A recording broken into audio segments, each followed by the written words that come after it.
Certaines plantes apaisent, d'autres fortifient. L'armoise, elle, accompagne. Son réseau de rhizomes s'étend lentement sous terre. Il relie les tiges entre elles et colonise peu à peu l'espace. L'armoise ne cherche pas la profondeur, elle tisse des liens, elle ouvre des passages invisibles. Peut-être est-ce pour cela que depuis l'Antiquité, son nom est lié à Artémis, déesse des forêts sauvages, de la lune et des accouchements. Sous sa protection se rencontrent les naissances, les passages de la vie et les grands bouleversements qui nous transforment. L'armoise guide ceux qui quittent un monde pour en découvrir un autre. Pendant des siècles, on entressait des couronnes que l'on portait lors des fêtes de la Saint-Jean. Lorsque les flammes du solstice s'élevaient dans la nuit, chacun jetait sa couronne dans le feu, afin d'abandonner avec elle les fatigues de l'année écoulée, les maladies, les peurs ou les influences néfastes. L'armoise emportait ce qui devait être laissé derrière soi, afin que le chemin puisse recommencer plus léger.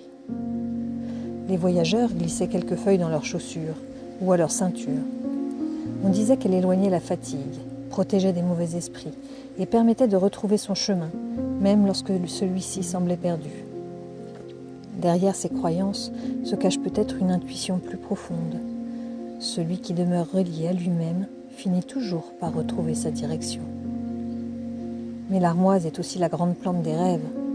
Dans de nombreuses traditions d'Europe, d'Asie ou d'Amérique, elle était placée sous l'oreiller, brûlée en fumigation ou utilisée avant les rituels afin de favoriser les visions, les songes et la clarté intérieure.